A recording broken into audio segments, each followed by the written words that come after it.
السلام علیکم ورحمۃ اللہ وبرکاتہ۔ ناظرین، آج ہم شروع کرتے ہیں سورہ بقرہ کے 5ویں رکوع کا ترجمہ اور اس کی آسان سی وضاحت۔ اس 5ویں رکوع میں بنی اسرائیل کا تذکرہ شروع ہوتا ہے۔ بنی اسرائیل کون ہیں اس کو ذرا سمجھ لیجئے۔ حضرت ابراہیم علیہ السلام کے 2 بیٹے تھے، ایک حضرت اسماعیل علیہ السلام اور ایک حضرت اسحاق علیہ السلام۔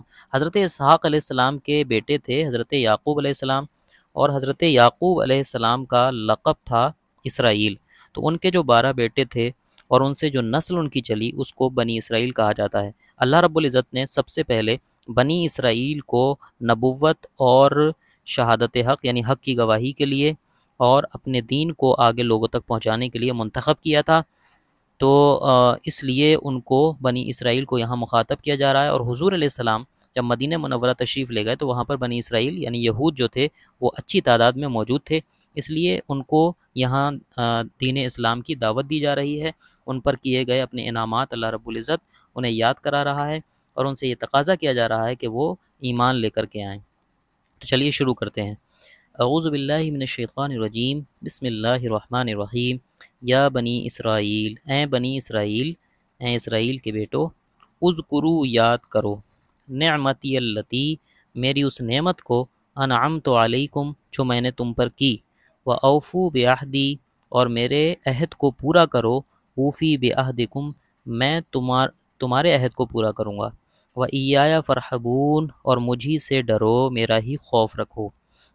یعنی بنی اسرائیل سے یہ کہا جا رہا ہے، اللہ رب العزت انہیں اپنی نعمتوں کو یاد دلا رہا ہے کہ میں نے تم پر کس طرح کے انعامات کیے۔ فرعون نے تم کو غلام بنایا تو میں نے موسیٰ علیہ السلام کے ذریعے سے تمہیں آزادی دلائی، اسی طریقے سے تم پر من و سلوہ نازل کیا، پتھر سے تمہارے لیے چشمے نازل کیے، تمہیں شام فتح تمہارے لیے کرا دیا تم کو، اور شام کی حکومت عطا فرمائی۔ طرح طرح کے انعامات ان کو یاد دلائے جا رہے ہیں، اور وہ تفصیل کے ساتھ بھی آگے قرآن مجید میں یاد دلائے گئے ہیں۔ یہاں اجمالاً یاد دلا کر کے یہ کہا جا رہا ہے کہ میرے عہد کو پورا کرو۔ یہ عہد کیا ہے؟ توریت میں بنی اسرائیل سے یہ عہد کیا گیا تھا کہ تم اگر اس پر عمل کرو گے، اسے قائم کرو گے، تو اللہ رب العزت تمہیں دنیا کی حکومت عطا فرمائے گا۔ تو اللہ فرما رہا ہے کہ تم میرے اس عہد کو پورا کرو تو میں بھی تمہیں وہ تمہارا کھویا ہوا وقار عطا کر دوں گا اور اپنے عہد کو پورا کروں گا۔ اور اللہ فرما رہا ہے کہ مجھی سے ڈرو، یعنی کسی اور کا خوف نہ رکھو، چونکہ مدینہ میں جو یہودی تھے وہ بہت سے لوگ اس لیے بھی ایمان نہیں لاتے تھے کہ انہیں اپنے دیگر یہودیوں کا خوف ہوتا تھا کہ وہ کیا کہیں گے کہ تم نے اپنا دین چھوڑ دیا ہے۔ تو اللہ فرماتا ہے کہ ان کا خوف نہ کرو، اگر حق بات تم پر واضح ہے تو تم ایمان لے کر کے آؤ، ان سے نہ ڈرو بلکہ مجھ سے ڈرو۔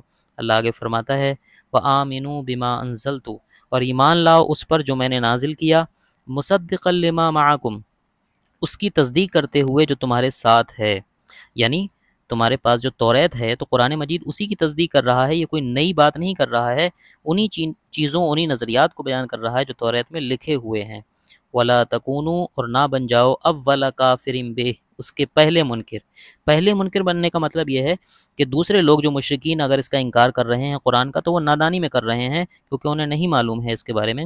البتہ تم اگر انکار کرو گے تو یہ جانتے بوجھتے انکار ہوگا، کیونکہ توریت میں ساری پیشین گوئیاں نبی آخر الزماں صلی اللہ علیہ وسلم کی موجود ہیں اور وہ تم پڑھ چکے ہو اور وہ جانتے ہو، اس کے باوجود بھی اگر تم انکار کر رہے ہو تو حقیقت میں پہلے منکر تم ہو۔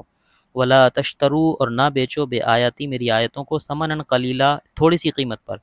بنی اسرائیل کے جو علماء تھے ان کی عادت تھی کہ وہ لوگوں سے رشوتیں لے کر کے شریعت کے احکام بدل دیتے تھے اور شریعت کے احکام الگ طریقے سے بیان کر دیتے تھے، حالانکہ وہ جانتے تھے کہ وہ غلط کر رہے ہیں۔ تو انہیں کہا جا رہا ہے کہ میری آیاتوں کو وہ چھوٹی سی قیمت پر اور یہ تھوڑی سی قیمت پر نہ بیچو، وَإِيَّايَ فَاتَّقُونَ، اور میرا تقوی رکھو، مجھے سے ڈرو، وَلَا تَلْبِسُوا الْحَقَّ بِالْبَاطِلِ، اور حق کو باطل کے ساتھ نہ ملاؤ، وَتَكْتُمُوا الْحَقَّ، اور حق کو نہ چھپاؤ، وَأَنْتُمْ تَعْلَمُونَ، جبکہ تم جانتے ہو، یعنی تم جانتے ہو کہ یہ نبی سچے ہیں، ان کی اوپر نازل ہونے والی کتاب سچی ہے، کیونکہ یہ تمہارے انہی باتوں کی تصدیق کر رہی ہے تمہارے پاس موجود ہیں، اس کے باوجود بھی تم اگر حق کو باطل سے ملاؤ گے اور حق کو چھپاؤ گے تو اس کا انجام اچھا نہیں ہوگا۔